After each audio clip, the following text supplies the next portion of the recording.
पूर्वतन मंत्री स्वर्गत नवकिशोर दास कर 2 नंबर श्राद्ध वार्षिकी पालन।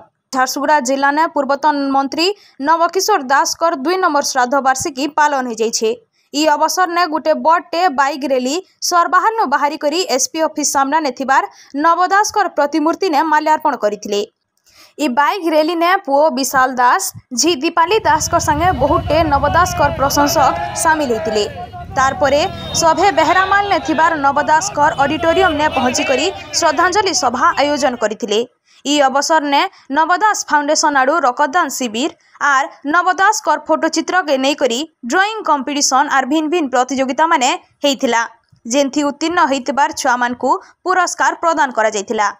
इस श्रद्धांजलि सभा ने तांकर पुओ विशाल दास झी दीपाली दास और तांकर पूरा परिवार संगे बीजेडी रो वरिष्ठ नेता प्रताप जेना, रेड़ाखोल विधायक प्रसन्न आचार्य, ब्रजराजनगर पूर्वतन विधायिका अलका महांती, राधाराणी पंडा, सुंदरगढ़ विधायक जोगेश सिंह, रेंगाली निर्वाचन मंडलीर विधायक सुदर्शन हरिपाल और बीजेडी नेता रोहित पुजारी, शारदा नायक और बहुटे वरिष्ठ व्यक्ति माने जोग देकरी श्रद्धांजलि ज्ञापन करथिले।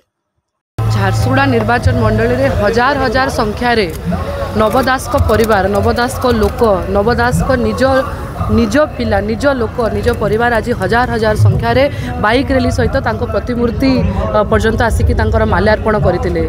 आज झारसुगुड़ा नवमय हो जाइए, आज पश्चिम ओडिशा नवमय हो जाइए। जोपरी भाव में संगठन, जोपरी भाव में काम, जो स्मृति अच्छी ताहा आज भी पश्चिम ओडिशावासी हृदय में अच्छी, देहरे अच्छी एवं तांकर ना केमिति आगामी दिन में आहरी आग को जीव ता प्रति आम ध्यान देवु एवं आगामी दिन में तांकर ना को केमिति सबुदिन जाए अमर रखिबू ता प्रति आम निश्चित भाव में चेष्टा करूँ। देखो जमती दीपाली कहला এটা ଗୋଟେ बहुत इमोशनल दिन आमर लगे आई टाइम रे ही से घटनाटा घटी थिला।